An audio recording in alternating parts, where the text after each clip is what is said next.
নমস্কাৰ বন্ধু বান্ধৱীসকল, স্বাগতম জনাইছোঁ জব নিউজ আছাম ইউটিউব চেনেলৰ নতুন এটা ভিডিঅ'লৈ। আজি আমি এই ভিডিঅ'ত অসম চৰকাৰৰ যিকোনো প্ৰতিযোগিতামূলক পৰীক্ষাৰ বাবে আহিবলগীয়া কিছুমান অতি গুৰুত্বপূৰ্ণ প্ৰশ্নৰ উত্তৰ আলোচনা কৰিম।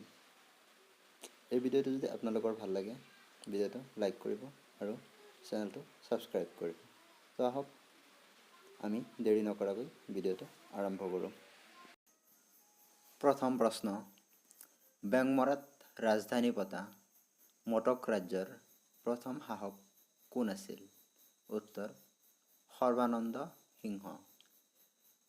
বেংমৰাত ৰাজধানী পতা মটক ৰাজ্যৰ প্ৰথম শাসক আছিল সৰ্বানন্দ সিংহ। দ্বিতীয় নম্বৰ প্ৰশ্ন, কিমান চনত মহাত্মা গান্ধীজীয়ে সত্যাগ্ৰহ আন্দোলন আৰম্ভ কৰিছিল? উত্তৰ 1917 চনত। 1917 চনত মহাত্মা গান্ধীজীয়ে সত্যাগ্ৰহ আন্দোলন আৰম্ভ কৰিছিল। 3 নম্বৰ প্ৰশ্ন, শান্তিপূৰ্ণ সহাৱস্থানৰ বাবে কাৰ কাৰ মাজত পঞ্চশীল চুক্তি স্বাক্ষৰিত হৈছিল? উত্তৰ ভাৰত আৰু চীন। শান্তিপূৰ্ণ সহাৱস্থানৰ বাবে ভাৰত আৰু চীনৰ মাজত পঞ্চশীল চুক্তি স্বাক্ষৰিত হৈছিল। 4 নম্বৰ প্ৰশ্ন, কিমান চনত ভাৰত চৰকাৰৰ দ্বাৰা পৰিৱেশ সুৰক্ষা আইন গৃহীত কৰা হৈছে? উত্তৰ 1986 চনত। 1986 চনত ভাৰত চৰকাৰৰ দ্বাৰা পৰিৱেশ সুৰক্ষা আইন গৃহীত কৰা হৈছে।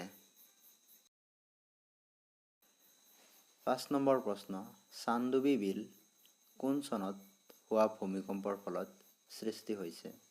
উত্তৰ 1987 চনৰ 12 জুন তাৰিখে হোৱা ভূমিকম্পৰ ফলত চান্দুবি বিল সৃষ্টি হৈছে। 6 নম্বৰ প্ৰশ্ন, কণিকৰণ নামৰ জনজাতীয় গোষ্ঠীটো কোনখন ৰাজ্যত পোৱা যায়? উত্তৰ তামিলনাডু। তামিলনাডু ৰাজ্যত কণিকৰণ নামৰ জনজাতীয় গোষ্ঠীৰ আছে।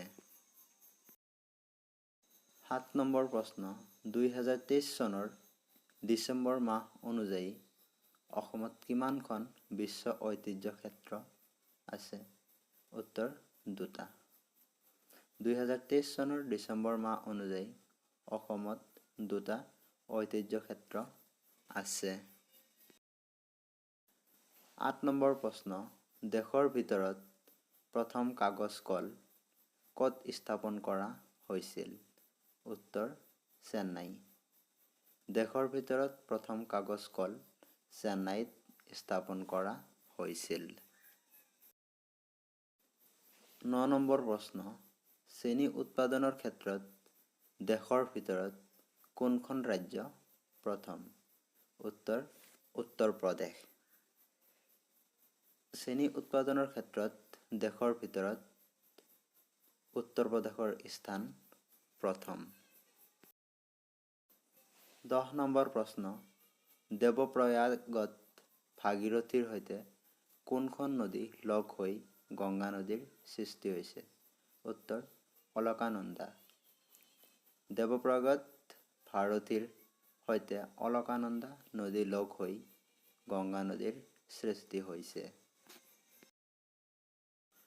11 নম্বৰ প্ৰশ্ন, পৃথিৱীৰ সৰ্বোচ্চ শৃংগ মাউণ্ট এভাৰেষ্টৰ উচ্চতা কিমান? উত্তৰ 8,848 মিটাৰ।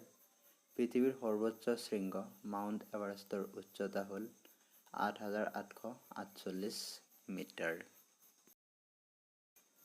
12 নম্বৰ প্ৰশ্ন, অসমৰ কোন ঠাইত হয়গ্ৰীৱ মাধৱ মন্দিৰ আছে? উত্তৰ হাজো। অসমৰ হাজোত হয়গ্ৰীৱ মাধৱ মন্দিৰ অৱস্থিত। 13 নম্বৰ প্ৰশ্ন, ভাৰতবৰ্ষ কোনখন দেশৰ লগত বৃহৎ সীমা ভাগ কৰিছে? উত্তৰ বাংলাদেশ। ভাৰতবৰ্ষ বাংলাদেশৰ সৈতে বৃহৎ সীমা ভাগ কৰিছে। 14 নম্বৰ প্ৰশ্ন, গংগা নদীক উত্তৰাখণ্ড ৰাজ্যত কি নামেৰে জনা যায়? উত্তৰ ভাগীৰথী। গংগা নদীক উত্তৰাখণ্ডত ভাগীৰথী নামেৰে জনা যায়।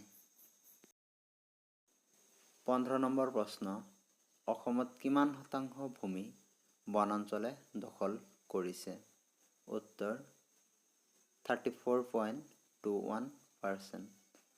অসমত 34.21% ভূমি বনাঞ্চলে দখল কৰিছে। এইকেইটা আছিল আজিৰ প্ৰশ্ন। যদি ভিডিঅ'টো ভাল লাগিছে, ভিডিঅ'টোত এটা লাইক কৰিব। আৰু এনেকুৱা ধৰণৰ নতুন নতুন ভিডিঅ' পাবলৈ চেনেলটো ছাবস্ক্ৰাইব কৰিব।